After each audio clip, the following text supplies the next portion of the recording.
Good morning student उड़ान विद्यालय ધોરણ 8 વિષય હિન્દી। હવે આપણું તૃતીય સત્ર ચાલુ થઈ ગયું છે તો એની અંદર પાઠ 10 પત્ર એવં ડાયરી।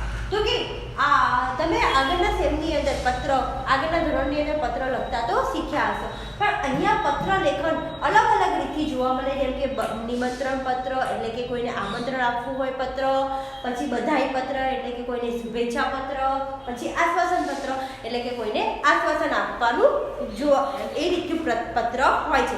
તો કે અહીંયા જોઈએ કે पत्र एवं डायरी दूर बसे अपने संबंधियों, मित्रों, परिजनों तथा कभी कभी विभिन्न अधिकारियों को पत्र लिखने की आवश्यकता रहती है। देखो पहले के जमाने में पत्र का बहुत महत्व था।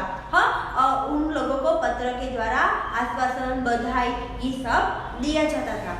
पत्रों के द्वारा हम अपनी बात अत्यंत सुगमता से उन तक पहुंचा सकते हैं। यद्यपि आजकल दूरभाष यानी कि telephone, email, internet, mobile phone आदि द्वारा भी यह कार्य किया जाता है आज के जमाने में, फिर भी पत्रों का महत्व कम नहीं हुआ है, क्योंकि पत्र के द्वारा विस्तार से अपनी बात व्यक्त की जा सकती है। पत्र के द्वारा विचारों को प्रेषित करना अन्य साधनों की अपेक्षा सस्ता है। अधिकारियों तक अपनी बात पहुंचाने, शिकायत करने, आवेदन या प्रार्थना आदि के लिए केवल पत्रों का ही सहारा लिया जा सकता है, अन्य साधनों का नहीं। तो देखते हैं हम पहला निमंत्रण पत्र। तो कि देखो जन्मदिन के अवसर पर उपस्थित रहने के लिए मित्र को निमंत्रण पत्र भेजना। देखो हम लोग यहाँ पर आपकी बुक में निमंत्रण पत्र जैसे कि दिया गया है, देखो यहाँ पर उनका एड्रेस लिखा हुआ है, फिर यहाँ पर प्रिय मित्र स्नेहल सप्रेम नमस्ते। तुम्हें यह जानकर खुशी होगी कि अगले रविवार को मेरा जन्मदिन है, अगले रविवार को मेरा जन्मदिन है। इस बार तो छुट्टी के दिन ही मेरा जन्मदिन है, इसीलिए मैं अपने सभी मित्रों को बुलाना चाहता हूँ और उन सबको आज निमंत्रण भेज रहा हूँ। तुम जानते ही हो कि सालगिरह को दिन कितने आनंद का दिन होता है, यानी कि देखो आप लोगों का बर्थडे हो तो आप लोग कितने आनंद हो उठते हैं। उस दिन हमारे कई रिश्तेदार भी यहाँ आएंगे, विपिन, साजिद, प्रसाद, सानिया आदि सब अवश्य आएंगे। मैं चाहता हूँ कि तुम भी उस दिन यहाँ जरूर आओ, यदि तुम नहीं आओगे तो हम सबको बुरा लगेगा। हम तो उस दिन सारा समय आनंद में बिताना चाहते हैं, दिन भर भोजन, जलसा, खेल आदि होगा और रात को सिनेमा देखने भी जाएंगे। मुझे आशा है कि इस अवसर पर तुम भी जरूर आओगे और मेरे उत्साह और आनंद को बढ़ाओगे। तुम्हारे माता पिता को सादर प्रणाम, चरण स्पर्श, छोटे भाई कमल और बहन संगीता को मेरा प्यार। तुम्हारे आगमन की प्रतीक्षा में करूँगा। देखो इस तरह से हम पत्र लिखते हैं। फिर तुम्हारा मित्र साहिल शाह। फिर आगे देखते हैं हमें बधाई पत्र कैसे लिखते हैं।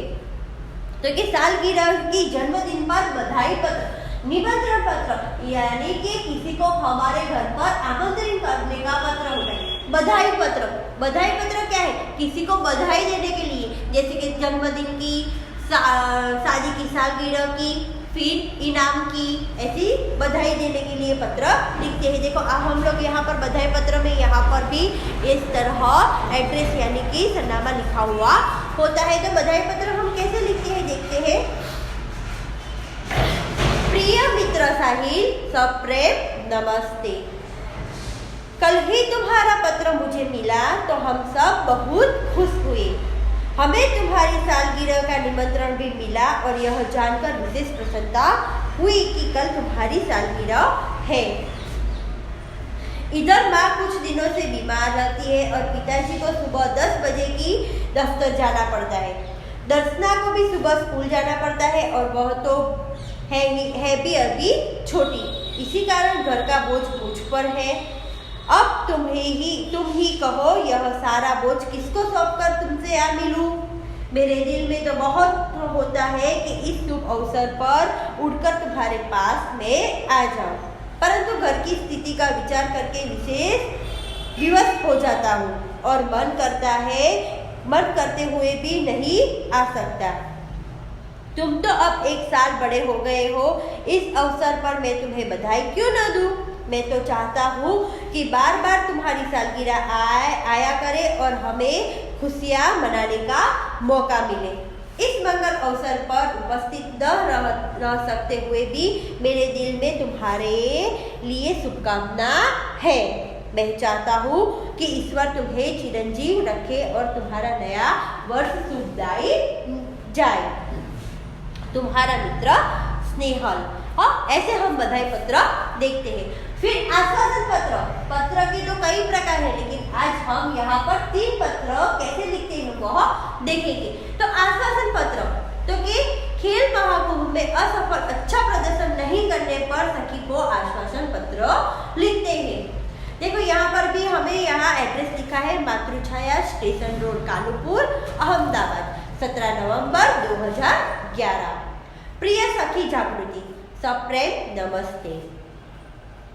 आज तुम्हारे पिताजी से फोन द्वारा पता चला कि तुम खेल महाकुंभ में चक्र फेंक प्रतियोगिता में असफल रही हो। देखो उनकी सहेली महाकुंभ में, खेल महाकुंभ में असफल रही है। इस समाचार से मुझे बहुत दुख हुआ है कि तुम्हारा इस प्रतियोगिता में प्रदर्शन अच्छा नहीं रहा। हमने तुमसे बहुत आशा लगा रखी थी कि तुम जिले में प्रथम आओगी।